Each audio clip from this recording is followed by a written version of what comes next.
আরও এক ধাপ এগুলো বুয়েট শিক্ষার্থী আবরার ফাহাদ হত্যা মামলা। বিশেষ বিবেচনায় মামলাটি দ্রুত নিষ্পত্তি করলেন উচ্চ আদালত।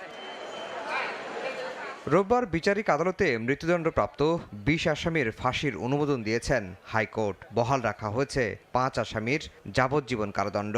রায় ঘোষণার সময় আদালত কক্ষে উপস্থিত ছিলেন আবরার ফাহাদের পরিবার। রাষ্ট্রের সর্বোচ্চ আইন কর্মকর্তা বলছেন, জীবন দিয়ে ফ্যাসিবাদ দুমড়ে মুচড়ে দেওয়ার বার্তা দিয়ে গেছেন আবরার ফাহাদ। এ রায়ে ন্যায় বিচার প্রতিষ্ঠিত হয়েছে বলেও মন্তব্য তার। আবরার ফাহাদের মৃত্যু আমাদেরকে প্রতিষ্ঠা করে দিয়ে গেছে যে ফ্যাসিজম যত শক্তিশালী হোক, মানুষের মনুষ্যত্ববোধ কখনো কখনো জেগে উঠলে সমস্ত ফ্যাসিজমকে দুমড়ে মুচড়ে ভেঙে দিতে পারে। এবং সাধারণ জনগণের এই যে প্রতিক্রিয়া ছিল, সেই প্রতিক্রিয়ার কারণেই আবরার ফাহাদের এই হত্যাকাণ্ডের বিচার নিশ্চিত হয়েছে। রায় ঘোষণার পর রাজনীতি থেকে শিক্ষার্থীদের বিরত থাকার আহ্বান ছিল আবরারের বাবার। এখন দ্রুত রায় কার্যকর দেখার অপেক্ষায় তারা। কারাগার থেকে এক আসামি পালিয়ে যাওয়ার ঘটনায় ক্ষোভ প্রকাশ করেন পরিবার। ভবিষ্যতে যাতে আর কারোর যাতে এই ধরনের কোনো পরিণতি যাতে না হয়, সেই জন্য আসলে আমাদের চাওয়া ওইটাই মেনলি যে যত দ্রুত সম্ভব বাকি যে স্টেপগুলো আছে সেগুলো সম্পূর্ণ হোক।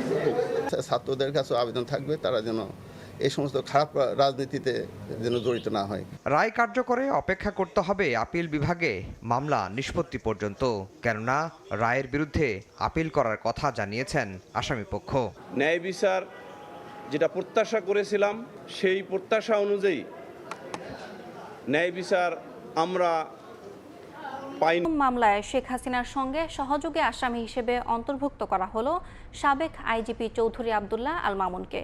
একই সঙ্গে আগামী 18 মার্চ তাকে জিজ্ঞাসাবাদের জন্য অনুমতি দিয়েছেন আন্তর্জাতিক অপরাধ ট্রাইব্যুনাল। রোববার সাভারের আসহাবুল ইয়ামিন হত্যার মামলায় আওয়ামী লীগ ও যুবলীগের নেতা সাইদুর রহমান সুজন, মিজানুর রহমান ও জাকির হোসেনকে 18 মে হাজির করার নির্দেশ দিয়েছেন ট্রাইব্যুনাল। এর আগে সকালে ট্রাইব্যুনালে হাজির করা হয় সাবেক আইজিপি মামুনকে। শুনানিতে চিফ প্রসিকিউটর বলেন, শেখ হাসিনার কমান্ড বাস্তবায়নে ডান হাত ছিলেন তিনি, এ কারণে তাকে সহযোগী আসামি করা হয়েছে। এছাড়াও তিনি জানান, শেখ হাসিনার মামলার তদন্ত প্রক্রিয়া চলমান আছে, দ্রুত প্রতিবেদন দাখিলের আশা ব্যক্ত করেন তিনি।